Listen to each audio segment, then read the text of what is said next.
함께하며 여러분의 내일을 응원합니다. 성공을 부르는 좋은 습관, 성공예감 이대호입니다.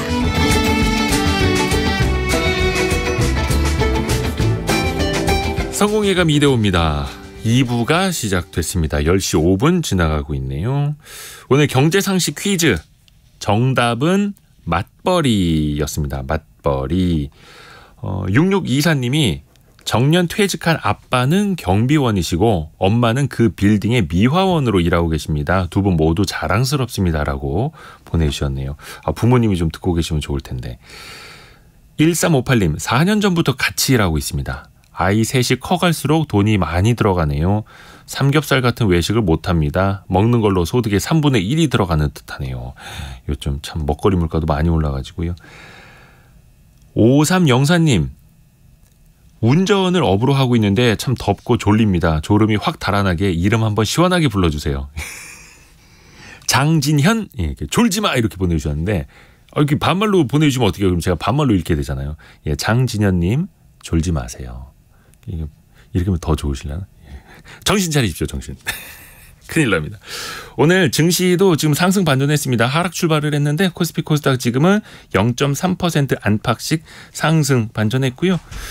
환율은 지금 1289원 정도 보합권에서 움직이고 있습니다. 부동산 관련된 뉴스는 이거 볼 때마다 헷갈리고 볼 때마다 또 고민이 됩니다. 이게 지금 바닥을 쳤다라는 건지 어디는 최악이라고 하고 어디는 신고가라고 하고 헷갈립니다. 이게 지역별로 입지별로 많이 달라져서 그러는 건지 또 역전세난 이거 뇌관이 될 거라는 이야기도 계속해서 있고 내 집 마련의 기회로는 삼을 수 있을지도 헷갈리고 오늘 한번 심층적으로 파고 들어가 보겠습니다. 광순의 복덕방 이광수 대표와 함께합니다. 어서 오세요. 안녕하세요.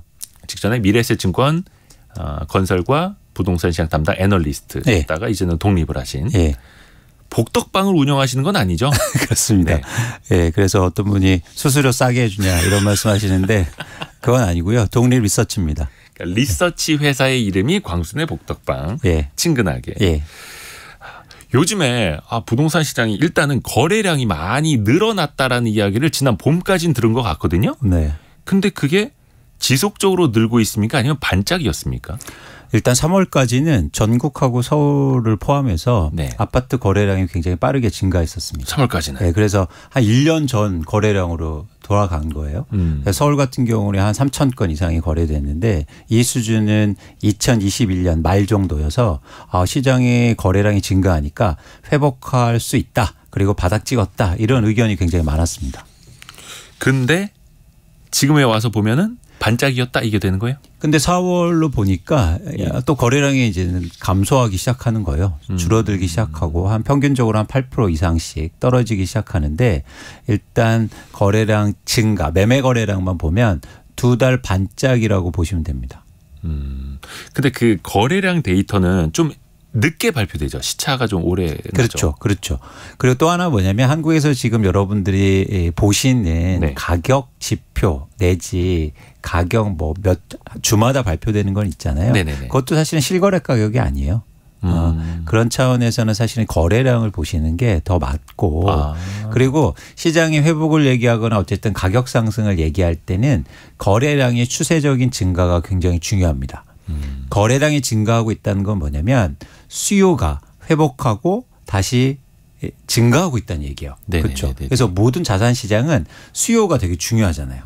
그래서 수요가 시장에 들어와야 시장이 회복되고 가격이 오르는데 지금 거래량 증가가 일시에 그쳤다는 건 계속 한국의 주택 시장에 수요가 들어오고 있지 않다라고 그렇게 아셔도 될 것 같습니다. 그러니까 너무 많이 빠져서 그 밑에서는 살 사람들의 수요가 좀 들어왔지만 그 이상에서는 수요가 뒷받침이 지속적으로는 안 되더라. 그렇습니다. 이게 현재 상황. 왜냐하면 현재의 시장을 움직이는 수요는 실수요이기 때문이에요.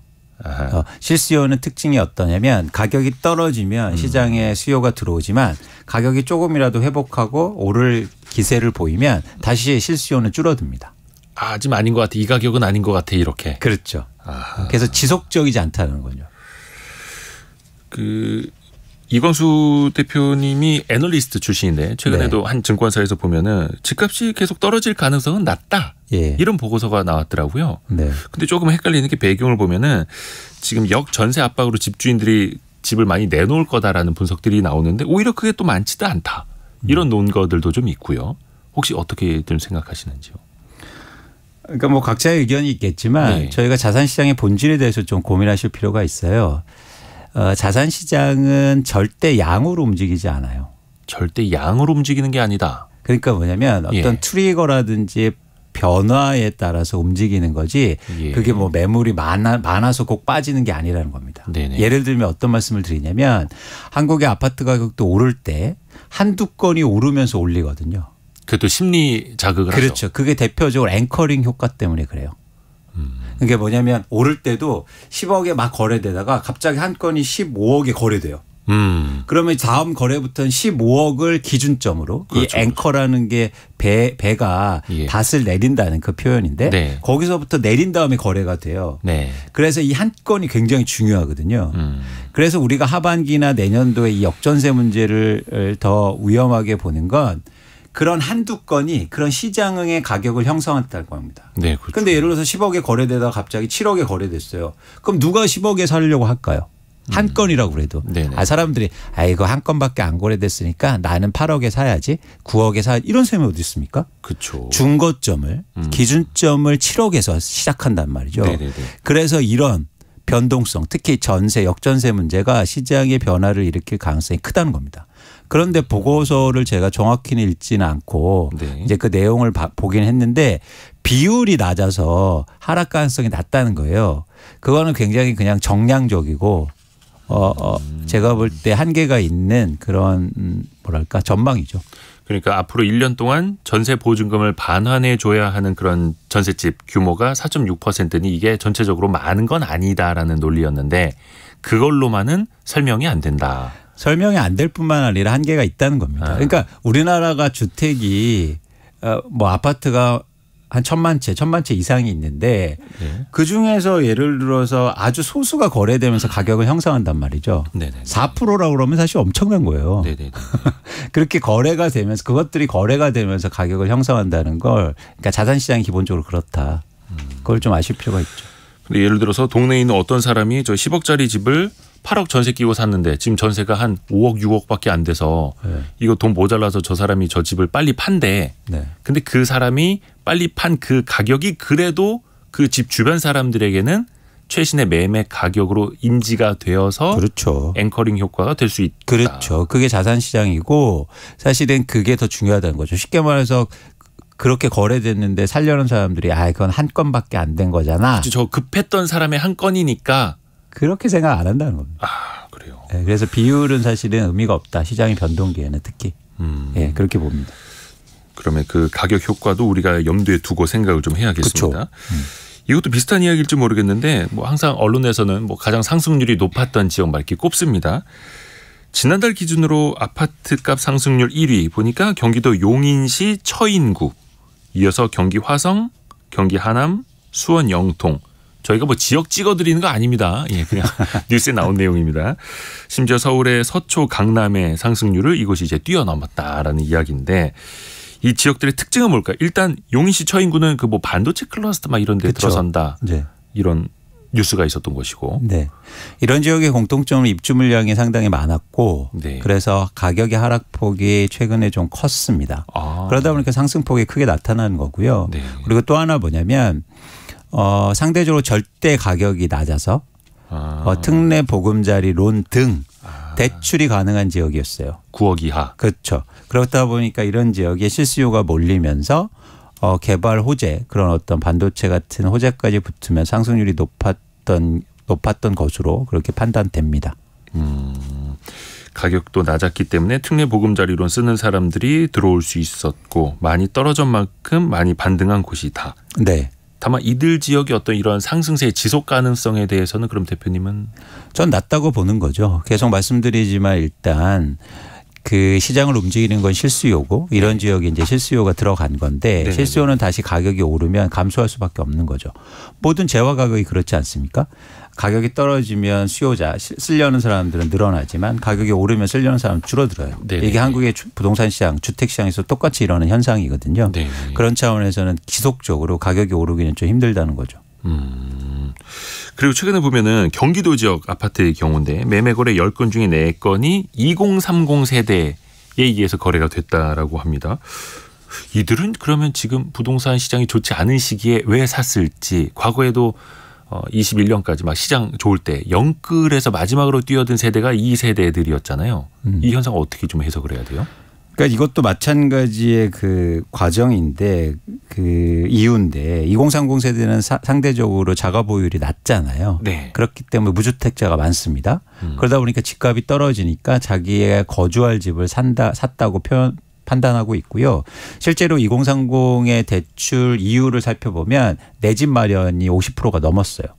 그러다 보니까 사실은 가격이 떨어지니까 실수요가 들어왔다라고 저희가 네. 판단하고 있습니다. 흥미로운 건 2020년과 21년도에 집값이 급등할 때 산 거하고는 좀 차원이 다른 거죠. 네. 저는 가격이 떨어졌을 때 내 집 마련하는 건 맞다고 보고 있고요. 네. 20, 30대가 이렇게 사면 무리한 집을 사지 않았다면 굉장히 저는 괜찮다. 네. 네. 실수요자 입장이라면 그쵸. 크게 무리하지 않았다면 오히려 가격이 빠졌을 때 그때 내 집 마련하는 건 괜찮다. 그렇습니다. 저희가 빚을 일으키는 게 문제가 아니라 네네네네. 빚을 일으켜서 비싼 집을 사는 게 문제인 거예요. 네네네. 주택을 사고 아파트가 없는데 어떻게 젊은 세대가 빚을 안 일으키고 대출을 안 일으켜서 집을 삽니까? 그렇죠. 불가피한 과정인데 주택담보대출을 일으켜서 가격이 싼 그리고 내가 거주할 수 있는 집을 사는 건 저는 그렇게 해야 된다. 그런데 그렇게 해서 가격이 비싸고 가격이 막 폭등할 때 사니까 문제인 거예요. 그래서 대출과 빚 자체에 대한 문제를 좀 다른 차원에서 접근해야 된다는 거죠. 무리를 하지 않고 실수요라면 그것도 가격이 떨어졌을 때라면 그런 조건들이라면 괜찮다라는 네. 진단. 네. 전세 가격 흐름 한번 볼까요? 일단은 뭐 잠시 후에 뭐 빌라나 오피스텔 이야기도 하겠습니다만은 수도권 아파트만 놓고 보면은 오히려 월세는 점차 줄고 전세가 많아지고 있다고 해요. 그러면 이게 전세 가격이 떨어지고 있는 흐름을 되돌릴 수 있을지, 또 전세 가격이 아파트 가격을 언젠가는 또 밀어올릴 수도 있다, 이렇게 보시는 분들도 많잖아요. 이 전세 가격 가지고는 어떻게 판단해 볼 수 있을까요? 일단 수도 전세 가격이 떨어져서요. 전세 가격이 떨어지니까 상대적으로 월세보다도 장점이 생기는 거죠. 네. 그러다 보니까 월세 살던 분들이 일종의 대체 수요 차원에서 전세에 들어오고 있는데, 그렇게 되면 전세가 다시 조금 올라가면 이거는 월세가 다시 또 증가할 수도 있는 겁니다. 그래서 이건 계속 밸런스를 유지하면서 가는 거기 때문에 네. 이것 때문에 전세가 지속적으로 오르기에는 좀 한계가 있다고 보는 거죠. 아하. 약간 뭐 서로 밸런스를 맞추면서 이렇게 움직일 수 있다. 일종의 대체 관계라는 겁니다. 빌라 같은 경우는 어떻습니까? 오피스텔도 마찬가지고 여기는 오히려 과거에 이제 전세 사기라든지 이런 문제들이 더 있어가지고 특히 빌라 사시는 분들은 그래도 그냥 전세보다는 월세가 나을 것 같다, 이렇게 택하시는 분들 많은 것 같은데요. 그렇죠. 여기는 말씀하신 것처럼 전세 사기 문제 때문에 네. 아예 그냥 전세를 회피하는 상황이거든요. 그러다 보니까 전세 수요가 엄청나게 감소하고 있고 반면에 월세가 증가하고 있는 거죠. 그런데 이런 흐름은 특히 이제 전세 그 빌라라든지 오피스텔 시장에서는 좀 불가피한 과정이지 않을까 생각합니다. 그렇게 되면 역전세 문제라든가 아니면 이런 전세 사기 혹은 깡통주택 문제가 빌라와 오피스텔에 더 심화될 가능성이 있는 거죠. 왜냐하면 전세 가격이 지속 떨어질 거니까. 그러면 빌라 오피스텔과 아파트의 어떤 전세 가격 상황, 또 그걸로 인한 매매 가격 상황도 좀 더 양극화가 될 수 있다라고 봐야 될까요? 정확히 아파트와 빌라는 네. 아까 말씀드린 대체 관계는 아니에요. 쉽게 말해서 내가 빌라에 전세 살다가 이번에 걱정돼서 월세를 살고 있는데 네. 뭐 월세 가격이 올라서 이번엔 전세 살아야지, 이게 사실은 불가능합니다. 아하. 실제로 보면 한계가 있는 거죠. 왜냐하면 아파트의 전세라든가 월세 가격이 너무 비싸기 때문에. 그래서 그런 차원에서는 이 빌라와 오피스텔이 뭐랄까 그런 차이점이나 뭐 다른 게 아니라 이 빌라와 오피스텔 시장이 좀 뭐랄까 무너질까 봐 좀 걱정이 되는 거죠. 이 안에서. 가격도 떨어지고 막 전세 가격도 떨어지고 그러면서 수요자는 어떻게 오도 가도 못하고 이런 상황이. 네. 어떤 그 빌라 시장 자체가. 그렇죠. 그래서 저는 이게 주거 취약층들이나 사실 저소득자들 분들 이런 분들이 많이 이 지역 이런 곳들에 사시는데 좀 특단의 대책이 좀 필요하지 않냐 생각합니다. 그 대책 중에 하나로 나오는 게 일단은 집주인들이 보증금 내줘야 되니까 대출을 받아서라도 내주려고 하는 사람들이 있는데 DSR 규제 때문에 대출을 추가로 못 받으니 뭐 한시적으로라도 보증금 반환용 대출은 DSR 규제에서 좀 완화를 해주자라는 게 지금 정부에서도 추진을 하고 있다고 하지 않습니까? 검토 중이라고 하는데 이거는 좀 해법이 될까요? 어떻게 보세요? 이건 아파트에는 일시적으로 해법이 될 수 있겠지만 특히 말씀하신 빌라나 오피스텔은 불가능해요. 그래 똑같이 대출 받아서 집주인이 전세금 내줄 수 있는 거 아닌가요? 아니 그 집주인들이 지금 쉽게 말해서 도망가고 있는 상황인데 그런 상황이라면 그 집주인한테 어떻게 또 대출을 해줍니까? 이건 불가능하고요. 누가 대출해 줄 금융기관도 없을 테고 문제가 있을 수 있다는 거죠. 근데 이제 아파트 같은 경우에 쉽게 말해서 전세 비율이 가장 높았을 때가 매매 가격 대비해서 70% 정도니까 일시적으로 자금이 부족한 뭐 집주인들한테 대출을 일으켜서 문제를 해결하려고 할 수 있습니다. 이미 정부가 그런 계획을 세고 있고 그건 사실은 그것도 미봉책일 수 있어요. 그러니까 아주 일시적인 거지 문제를 더 키울 수 있습니다. 어떤 문제냐면 가장 큰 건 역선택 문제예요. 역선택이요? 네. 그러니까 이렇게 전세금마저 돌려주지 못할 집주인들은 사실은 신용이 최악인 상황이잖아요. 네. 그렇죠? 무리하게 내가 돈 없이 집을 갖고 있는 건데 네. 그런 쪽에 금융기관이 돈을 준다? 그럼 지금 가계부채도 뭐 많은 상황 속에서 쉽게 말해서 연체율이라든가 네. 부도율이 급증할 거 아닙니까? 네네. 그러니까 돈이 없는 사람들이 더 적극적으로 대출을 받으려고 할 거예요. 그렇죠. 네. 그래서 역선택의 문제가 생기는 거예요. 그러니까 레몬 마켓이라고 하는 건데 네. 쉽게 말해서 저희가 정보를 정확히 모르니까 나쁜 사람들한테 더 대출이 증가하는 그러면 시장을 더 악화시킬 수 있다는 거죠. 어떻게 악화가 되냐면 예를 들어서 더 나쁜 집주인들한테 대출을 해서 그 전세 보증금을 돌려줬습니다. 네네.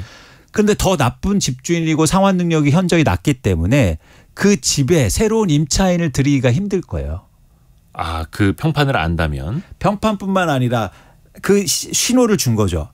전세 보증금 돌려줄 것도 없어서 대출 받았어. 그럼 선순위 채권에 붙어 있을 거 아닙니까? 등기부등 못 해보면. 그렇죠.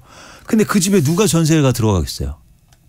그러면 악순환이다. 그럼 전세 가격이 더 떨어질 거예요. 근데 지금 일시적으로 돌려주려고 해서 DSR을 풀어줘서 무리하게 잠시 빌려준다? 이거는 언발에 오줌 넣기고요. 굉장히 문제를 더 심각하게 키울 수 있다. 그러니까 어떻게 보면 진짜 도망간 사람한테 대출을 해주진 않겠죠. 그런데 선의에 의해서 지금 당장 내가 대출을 받아서라도 보증금을 내주려는 선의에 어떻게 보면 물론 그분들도 갭 투자겠습니다만 그래도 내줄 의지는 있는 사람들에게는 대출을 좀 해줘야 되는 거 아니냐라는 건데 그조차도 시장 전반적으로 보면 악순환을 몰고 올 수 있다. 그렇죠. 돈이 있는 사람들은 기본적으로 대출을 안 받을 거고 금리가 높으니까 대출을 받는 사람들은 역선택 문제로 신용도가 떨어지는 사람들인데 거기에 대출을 해주는 순간 연체율도 증가하고 부도율 증가하고 그 집에 또 새로운 임차인 구하기도 힘들어지면서 전세 가격 하락을 더 부추길 가능성이 크다는 거예요. 또 하나의 낙인 효과가 될 수도 그렇죠. 있고. 그걸 누가 안 보겠습니까? 저희 세입자 입장에서는 집주인의 어떤 선순위 담보대출 얼마나 있는지도 체크도 이제는 가능하게 됐고 네. 집주인 동의 없어도 체납 사실이라든지 또 체크할 수 있게 됐으니 더 꼼꼼하게 그렇습니다. 따져보게 되겠죠. 그렇죠. 아이고 어렵습니다. 일단 내 집 마련 기회를 보시려는 분들에게 좀 초점을 한번 바꿔볼게요. 앞에서도 2030 세대라면은 큰 무리 없이 집을 살 수 있다면 실수요자 입장에서는 집값 떨어졌을 때 사는 건 괜찮다라고 말씀해 주셨는데 그 문자 들어오는 거 보니까 2030 세대가 무리 없이 대출 없이 살 수 있으면 그런 사람이 몇이나 되겠느냐 또 이런 반론도 있습니다. 많지 않죠. 그렇기 때문에 시장에 수요가 없는 거예요. 아하. 지금 서울에서 거래되는 아파트가 3천 건이 안 되는데 이게 아파트가 얼마나 많습니까? 네네. 그렇기 때문에 수요가 줄고 있는 거고 그래서 사실 그런 분들이 시장에 많지 않다. 네. 그런 분들 자체가 많지 않다라는 건. 그런데 스스로 그렇게 능력이 된다고 하면 제가 팔 걷어붙이고 말릴 이유는 없다는 거죠. 그렇죠. 혹시 약간 넓은 의미, 넓은 수요자 측면에서 지금 시장을 내 집 마련의 기회로는 삼을 수 있을지 어떻게 볼 수 있을까요? 그러니까 저희가 시장을 보는 차원에서는 좀 빠르다 지금은. 빠르다. 네. 아직 그리고 이르다. 앞으로 추가적인 하락이라든지 네. 집값이 단기간에 오르기에는 굉장히 제한적인 상황이라고 보고 있고요. 충분히 여러분들이 내 집 마련을 좀 편안하게 하실 시간이 분명히 온다. 그렇게 생각하고 있습니다. 내 집 마련을 편안하게 할 수 있는 시간이 온다. 네. 근데 지금 뉴스에서 보면 네. 어디는 반등했느니 막 이런 소식이 나오니까 내 집 마련하려는 분들도 이거 뭐지 뭐 서울 지역에 그 청약 네. 경쟁률이 또 높아진다고 하네 완판된다고 하네 이런 소식 들리면 또 내 집 마련을 하려는 사람들 입장에서는 이거 올해 초였으면 더 싸게 살 수 있었는데 이런 생각하게 되지 않을까요? 그러니까 이게 여러 가지가 여러분들이 좀 고민을 하셔야 되는데 네. 첫 번째는 뭐냐면 지금 일어나는 현상이 전망을 얘기하진 않아요. 네. 네. 그래서 지금 가격이 오른다고 해서 앞으로도 오를 거다? 그러면 2021년, 22년, 2020과 21년도에 그렇게 오르다가 왜 2022년도에 그렇게 많이 빠집니까? 그러니까 여러분들이 꼭 아셔야 될 게 현상과 전망을 다르게 보실 측면이 있다는 거죠. 그런 측면에서는 지금 벌어지고 있는 현상의 원인을 찾아야 됩니다. 네. 근데 지금 말씀하신 것처럼 집값이 오르고 거래량이 증가한 이유는 가격이 빠져서고요. 네. 빠지니까 실수요가 들어왔기 때문에 일어나는 일시적인 현상이라는 거예요. 그래서 이 상황이 지속되지 않으니까 네. 향후로 다시 거래량이 감소하고 전 더 크게 감소할 것 같은데 그러면서 역전세 문제라든지 그런 어떤 한계 집주인들이 집을 많이 내놓고 그런 매물이 증가하면 가격 하락폭이 더 커질 수 있다는 거죠. 그렇게 되면 여러분들이 좀 더 낮은 가격에 내 집 마련을 할 수 있다고 보고 있고 그런 시점을 저희가 보는 겁니다. 물론 개개인별로는 굉장히 다를 수는 있어요. 그런데 저희가 시장을 볼 때는 그런 시점이 반드시 온다라는 겁니다. 그러니까 반등을 하더라도 뭐 이거 증시에서 많이 쓰는 표현인데 큰 V자 반등이 아니라 네. 밑에서 아주 작은 V자로 반등을 했지만 이게 옆으로 지그재그 갈 수 있다. 그렇습니다. 근데 자산 시장에서 회복하고 반등하려면 예. 가장 중요한 전제 조건이 필요해요. 전제 조건이요. 예. 뭐냐면 쉽게 말해서 주택을 무리하게 갖고 있는 사람들의 매물이 다 나와야 돼요. 그게 소화가 돼야 된다. 그렇죠. 근데 우리나라는 지금 아직까지도 멀었습니다. 그게 역전세인 거예요. 돈 없이 집을 갖고 있는 사람들이 한국에 엄청나게 많아요. 이 물건들이 다 소화가 돼야 돼요. 주식시장도 마찬가지예요. 주식시장이 언제 바닥이 오냐면 주식을 빚으로 산 사람들이 못 버티고 내놓을 때 네. 그때부터 주식시장의 바닥이 나오거든요. 근데 한국의 주택시장은 지금 그런 시장이 아니고 내가 이걸 낮게 팔아야 되니까 다 지금 들고 있습니다. 그런데 이 물건들이 시장에 나와서 소화가 되는 구간이 반드시 필요해요. 그러니까 팔 사람들이 다 팔아야 되는 거고 악성 매물이 소화가 돼야 되는 거고 그렇죠. 어떻게 보면 이제 우리 증시에서는 그 매물대 구간이라고 하는데 맞습니다. 그게 소화가 돼야 된다. 그게 왜 이런 말씀을 드리냐면 예. 주식과 부동산이 아주 유사하게 지금 움직이고 있어요. 그러니까 같은 패턴을 보인다는 말씀이 아니고요. 유사한 성질을 갖고 있어요. 이유는 뭐냐면 한국의 부동산 시장이 투자화돼 있기 때문입니다. 실수요보다 투자화. 투자자들이 움직이고 투자자들이 물건을 갖고 있다 보니까 주식시장하고 비슷한 형태를 보여요. 그러니까 예를 들어서 제 말씀은 주식이 지금 반등했다고 해서 가격이 오른다는 말씀을 드리는 게 아니라 네. 그 움직이는 요소들이 같아졌단 말이에요. 유사해졌다. 그래서 집을 그렇게 갖고 있는 분들의 매물이 소화되는 지점이 반드시 와야 가격도 오르고 근본적인 회복이 가능한 가격이 오를 수 있는 구간이 온다는 거죠. 혹시 그 이른바 악성 매물 혹은 물려있는 사람들 혹은 팔고자 하는 사람들의 매물이 언제쯤이면 소화가 가능할 것이다라는 것도 혹시 뭐 데이터로 가능할까요? 그렇죠. 일단 갭 투자 차원에서 가장 많이 갭 투자가 이루어진 게 2020년과 21년도 네. 그리고 19년도 이렇게 3개년도인데요. 예. 흥미롭게도 이 기간 동안 전세 가격도 거의 폭등 수준으로 올랐습니다. 네. 그런데 이 전세가 올해부터 지난해부터 만기가 이제 돌아오고 있는 거죠. 네. 그래서 지난해, 올해, 내년까지 만기가 돌아오면서 쉽게 말해서 역전세 문제가 나는 겁니다. 그러면 집을 갖고 있는 사람들이 자금 압박을 갖게 될 거예요. 네네. 흥미로운 건 뭐냐면 이렇게 갭 투자를 한 분은 그동안 금리가 오르면서도 크게 타격을 입지 않았어요. 이자가 증가하지 않았잖아요. 네. 대출 일으켜서 집 산 거 아니니까. 그렇죠? 그런데 앞으로는 전세금을 돌려줄 때 대출을 받거나 뭔가 문제가 생기면서 이제 본격적으로 압박을 받기 시작할 거예요. 그러면은 매물을 시장에 내놓을 수 있는 거죠. 그래서 특히 올해 하반기부터 이런 어떤 고민 아니면 집을 내가 계속 갖고 있어야 되나? 이런 것들이 본격적으로 시작되지 않을까 생각합니다. 박민호님, 금리만 한두 클릭 더 오르면 버티는 매물들도 나올 것 같아요라고 보내주셨어요. 영향이 있겠죠. 영향이 있는데 좀 더 근본적인 영향은 전세 가격 하락에 있다는 거예요. 전세 가격. 네, 전세 가격이 안 떨어지면 대출을 안 받기 때문에. 그래서 금리가 올라도 상관없어요. 그렇죠. 안 받아놨기 때문에. 근데 전세 가격이 떨어지면 이제 대출을 받든지 어떤지 자금을 융통해야 되잖아요. 그렇죠. 거기다 대고 금리가 오른다? 그럼 더 가속도가 좋겠죠. 그래서 전세 가격도 유념해서 봐야 되는 거고 19년, 20년, 21년 이때 갭 투자가 많았고 전세 가격도 많이 올랐고 근데 그 2년 만기가 돌아오는 시기 어떻게 보면 21년부터 23년까지. 맞습니다. 그럼 올해가 지나면 그래도 어느 정도는 악성 매물은 조금 소화될 수 있을까요? 제가 22년까지 말씀드렸기 때문에 내년까지 가야 됩니다.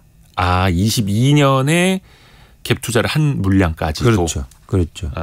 그리고 전세는 꼭 여러분들이 유념하실 필요가 있어요.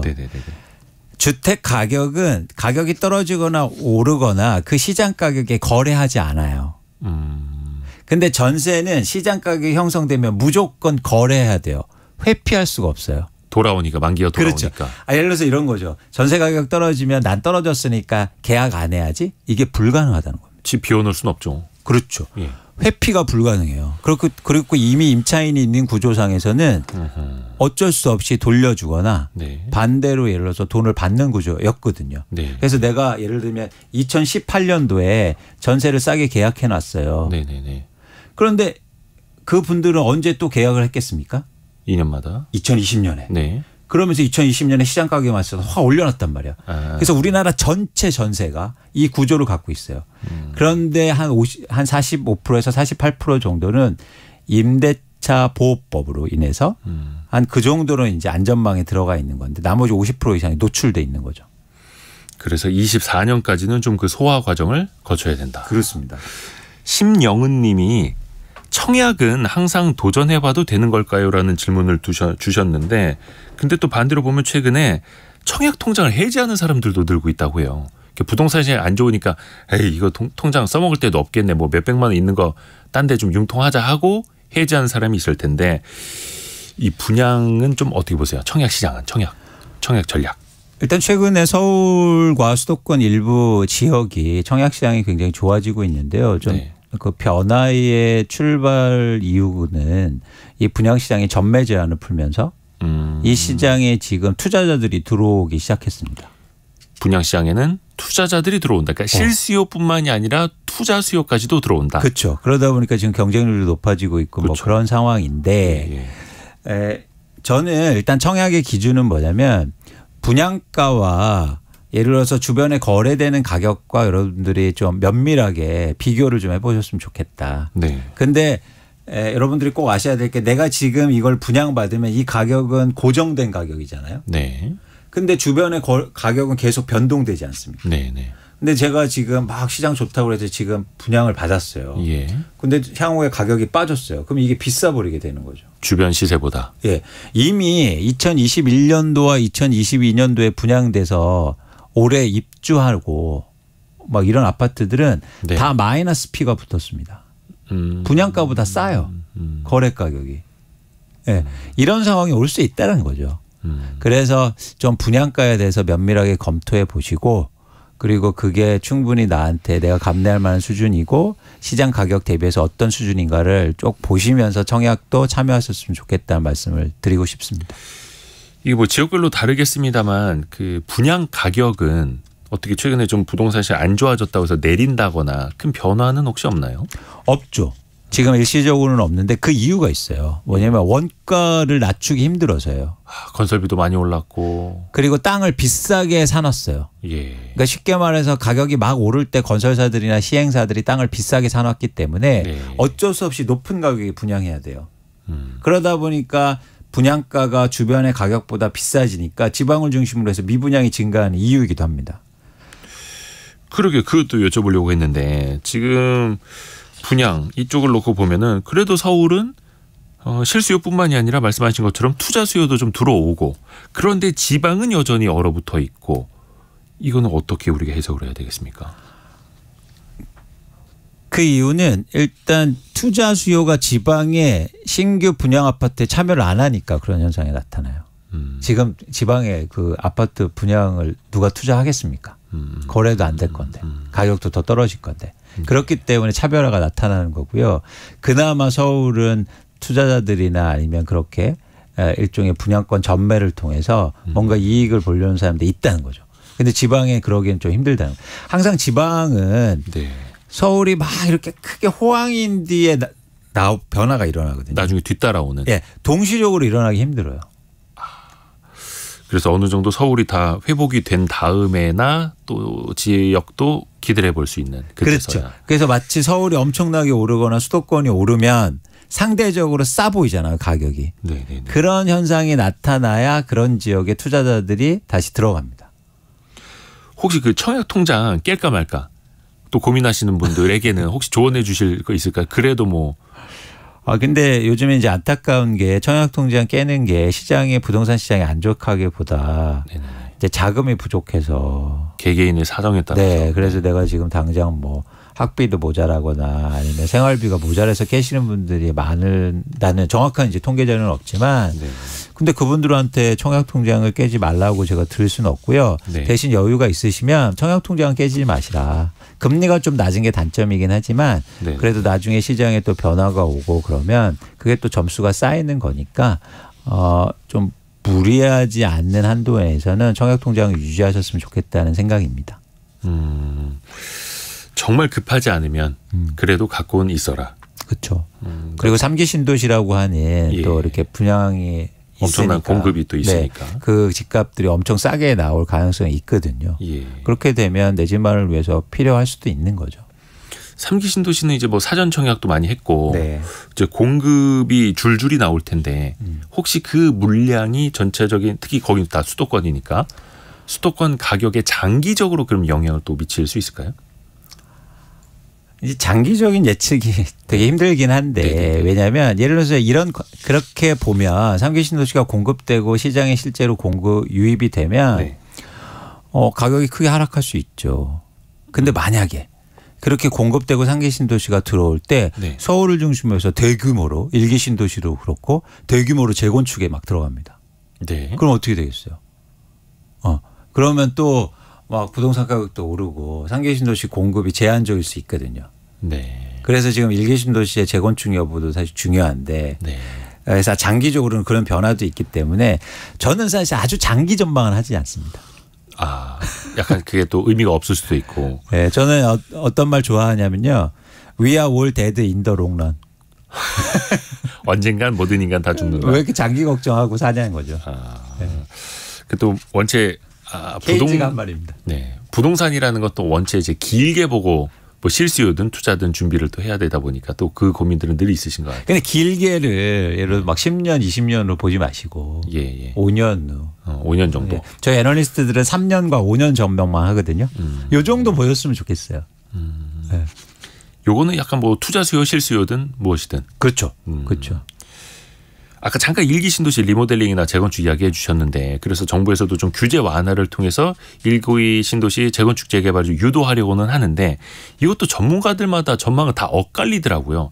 잘 안 될 것이다라고 보는 사람들도 있고 그래도 뭐 지금 좀 준비를 해놓으면 도움이 될 것이다라고 보시는 분들도 있고 이광수 대표님은 어떻게 보세요? 그러니까 여러 가지 문제가 있는데 일단 아주 직관적으로 보시면 부동산 시장이 안 좋으면 절대 진행이 안 돼요. 돈 안 쓰려고 하죠. 그렇죠. 그리고 일반 분양가도 낮아질 테고 분담금도 올라가기 때문에 가격이 이렇게 안 좋고 향후로 제가 떨어진다고 예측하고 있는데 이런 상황 속에서 1기 신도시의 재건축이 진행되기는 굉장히 힘들 겁니다.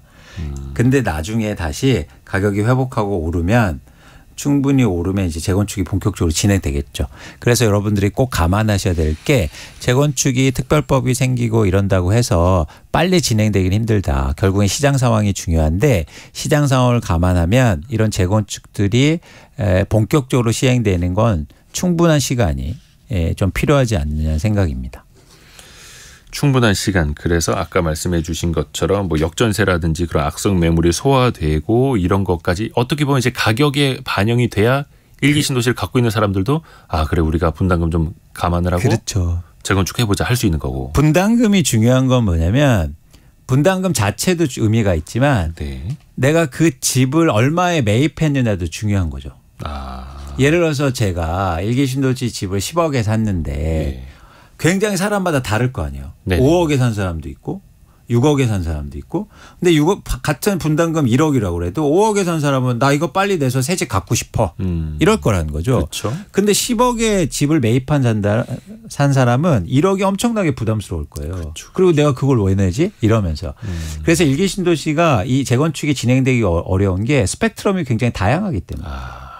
그래서 동의가 쉽지 않아요. 네. 그래서 경제적 실질이 중요한 거예요. 관련 법도 중요하지만. 네네. 그래서 아무리 안전진단을 단축시켜도 실질적으로 그렇게 이견이 많고 소유자들의 일종의 경제적 이익이 다르다면 네네네. 결국에는 가격이 주택 가격이 본격적으로 상승해서 그 격차를 줄여야만 가능하다는 거예요. 그러니까 계산기 두드린 결과가 다 다른 사람들. 이해관계가 다 다른 사람들을 하나로 결집시키는 건 결국은 시장 상황. 그렇죠. 그게 정책은 아니라는 겁니다. 역시 돈이 사람의 심리를 움직이니까. 당연하죠. 여러분들 그걸 아실 필요가 있어요. 그래서 정책이 막 하고 법이 통과된다고 해서 모두 다 나 빨리 해야지? 아닙니다. 네네네. 그걸 10억에 낸 사람은 빨리 할 수가 없어요. 혹시 지금 이 뭐 시장 상황이 다 좋지는 않은 와중에 일부 지역에서는 여전히 갭 투자가 좀 많이 나온다고 해요. 이것도 뭐 언론 보도를 보면 경기 시흥, 충남 천안 아산, 강원 원주, 경남 김해 이런 곳에서는 갭 투자가 또 심하게 나타난다고도 하는데 이런 현상은 왜 그런 거예요? 이게 좀 충격적인 건데 왜냐하면 매매 가격은 떨어지는데 전세 가격은 안 떨어지잖아요. 일시적으로는. 전세 누군가 살고 있으면. 네네네. 그렇죠. 네. 그러니까 전세를 내가 2억짜리 집인데 거기에 1억에 누군가 살고 있습니다. 근데 집값이 1억 5천으로 떨어졌어요. 네네네. 집값이 떨어진다고 그래서 전세 가격이 떨어집니까? 누군가 1억에 살고 있잖아요. 네네네. 그래서 그 상황만 보면 갭이 줄어든 거예요. 그렇죠. 그래서 이걸 보시고 사는 거예요. 전세가율만 보고. 네. 그런데 어떻게 됩니까? 전세가가 나중에 떨어질 거 아니에요. 네네네. 이거를 생각 안 하는 거죠. 근데 이렇게 사놨다가 빨리 또 1,000만 원, 2,000원 받고 2,000만 원 받고 또 팔은다는 겁니다. 어차피 투자 수요였으니. 네. 네. 세금은 다 내고 없고. 그래서 뭐 몇백만 원 벌어보겠다. 이런 수요자들이 지금 있는 거예요. 그럼 약간 거기는 조금 뭔가 불안한 시장이라고 봐야 돼요. 엄청나게 불안하죠. 그게 전세 가격이 떨어질 게 뻔히 보이는데 그 전세를 이용해서 집을 사놨다? 이게 엄청나게 리스크가 크지 않습니까? 근데 이제 만약에 반대로 생각을 해보면 그 지역은 지금 22년부터 올해까지도 전세 가격 다른 지역 많이 떨어졌을 때 오히려 전세 가격이 좀 지탱이 되고 있어서 전세가율이 높아진 지역이니 그래서 어떻게 보면 또 투자 수요가 몰리지 않았을까요? 아니 시기별로 살펴봐야겠지만 그런 집들은 만기가 돼서 신계약이 안 떨어진 게 아니고 네네네. 그래서 만기가 6개월이나 1년 남아놓고 안 떨어진 거잖아요. 만기별로 봐야. 네. 네. 그래서 제가 볼 때 최근에 이런 투자나 갭 투자는 리스크가 엄청나게 크다는 거죠. 그래서 그럴 경우에 꼭 임차인들이 새로운 집주인한테 요청하셔야 돼요. 약정도 넣고 전세금 못 돌려받을 수 있단 말이에요. 그래서 약정이라든지 그런 사실관계를 확실하게 할 필요가 있습니다. 이게 뭐 선순환이 될지 악순환이 될지 모르겠는데 예를 들어서 세입자 입장에서 우리 집주인이 집값이 떨어졌을 때 전세 가격은 지탱되는 걸 보고 샀다. 그래서 세입자 입장에서 오히려 깡통주택 뭐 이런 거 걱정할 수도 있잖아요. 깡통 전세. 그렇죠. 그러면 세입자 입장에서는 조금 기피 현상이 또 반대로 나타날 수도 맞습니다. 있을까요? 맞습니다. 네. 네. 좀 이야기할 게 더 많은데 아무튼 시간은 벌써 흘렀습니다. 네. 오늘도 열정적으로 분석해 주셔서 너무나 감사드립니다. 진짜 그 중계하는 복덕방 아니고 리서치하는 복덕방 광순의 복덕방의 이광수 대표와 함께했습니다. 고맙습니다. 고맙습니다. 감사합니다. 라디오 정보센터 다녀오겠습니다. 국무총리실 국무조정실이 교육부와 한국교육과정평가원을 상대로 이른바 킬러 문항을 내지 말라는 윤석열 대통령의 지시를 이행하지 않은 경위를 조사하고 있습니다. 박용수 전 특별검사의 대장동 50억 클럽 의혹을 수사하는 검찰이 오늘 박 전 특검을 피해자 신분으로 소환해 조사하고 있습니다. 미국 기준금리 추가 인상 필요성을 재확인한 제롬 파월 연방준비제도 의장의 발언 이후 엔달러 환율이 한때 7개월 사이 최고치를 기록했습니다.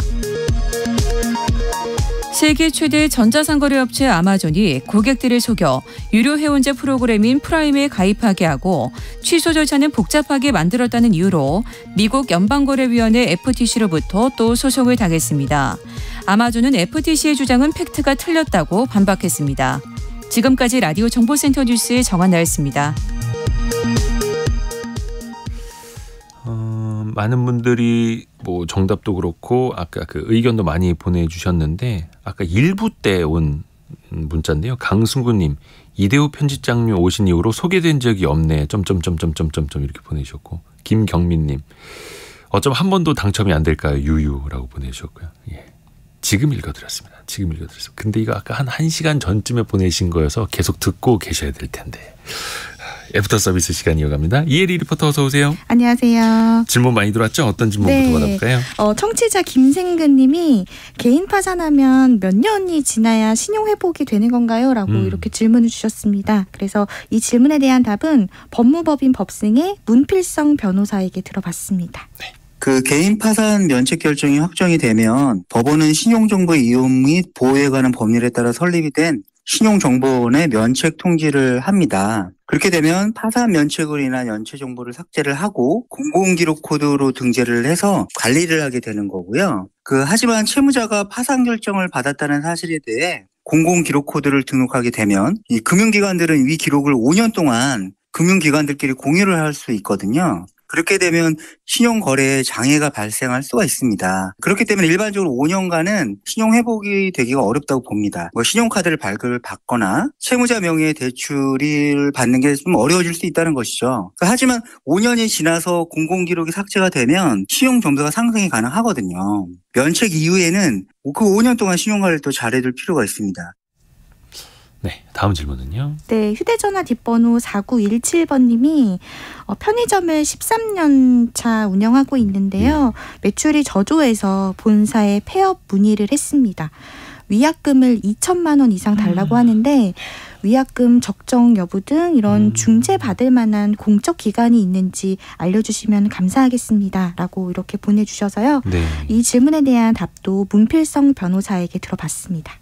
매출 부진으로 가맹점이 중도 해지를 할 때 가맹본부가 중도 해지 위약금을 과다한 액수를 청구하는 경우에는 편의점 분쟁의 대표적인 유형에 해당합니다. 편의점 표준계약서에서는 다른 업종 대비해서 위약금 규정이 구체적으로 명시되어 있다는 특징이 있습니다. 과다한 위약금 청구를 방지하는 규정은 가맹사업거래 공정화에 관한 법률과 시행령에 규정이 되어 있거든요. 조정제도가 이를 활용할 필요가 있는데요. 2019년 1월부터 공정거래지원센터에서 분쟁 조정 업무를 이관받아서 처리를 하고 있습니다. 의뢰인 같은 경우에는 온라인 접수와 우편 접수가 모두 가능하고요. 분쟁 조정 협의회에서 소회의를 거쳐서 조정이 이루어지게 되는 것이고요. 매출 저조로 인한 중도해지 사례이니까 조정을 신청하신다면 감면될 여지는 충분히 있다고 볼 수 있습니다. 네.